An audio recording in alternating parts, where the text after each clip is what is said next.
ადამიანის განუჩინარება ხელისუფლების მხრიდან უნდა ითვლებოდეს დანაკლისად ხელისუფლებას ვთხოვთ დაგვეხმაროთ ამ მოთხოვნით 10 თვის წინ გაუჩინარებული დარაჯან დიასამიძის ახლობლები აჭარის პოლიციის სამმართველოს წინ შეიკრიბნენ და სამმართველოს ხელმძღვანელთან დავით თამაზაშვილთან შეხვედრა მოითხოვეს. დარაჯან დიასამიძის დედა ეჭვობს, რომ მისი შვილის გაუჩინარებასთან შესაძლოა პოლიციის მაღალ ჩინოსნებს მათ ახლობლებს ჰქონდეს კავშირი. ლამზირა მახარაძე ვარაუდობს, რომ მისი შვილის გაუჩინარების გამოძიება შესაძლოა პოლიციის ინტერესებში არ შედიოდეს. აქციის მონაწილეები სამმართველოს უფროსის მხრიდან უყურადღებობის შემთხვევაში გზის გადაკეტვას აპირებდნენ. ლამზირა მახარაძე უყურადღებობის შემთხვევაში გზის გადაკეტვას აპირებდნენ.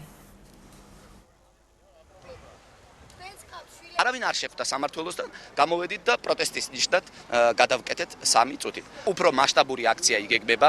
თუ პარასკევამდე ცენტრალური ადგილობრივი აღარ ვითხოვთ. ცენტრალური ხელისუფლებიდან არ იქნება გაცხადებული რაიმე ტიპის ოჯახისთვის საინტერესო განცხადება, მაშინ უკვე კი არ გადაკეტავენ ქუჩაში დაწვება ხალხი და არ დათმობენ. მე ვერსია რა თქმა უნდა თანდათან მებადება იმისათვის რომ ხელისუფლების თავრობის პირი არის ჩემ შვილთან გაუჩინარებასთან დაკავშირებით ვინმე ისე დიდი ადამიანის ან შვილი ან თვითონ ის პიროვნება და იცავს ხელისუფლება. მეტი აზრი არანაირი კონკრეტულად პოლიციასთან მაქვს ეჭვი, რომ არის ვინმე შინაური ამ საქმესთან დაკავშირებული და პოლიცია ყველანაირ გზას, რა გზაზე მუშაობს და რა ვერსიები აქვთ თავისი, ამიტომ ჩვენ გვიფარავენ და გვიმალავენ.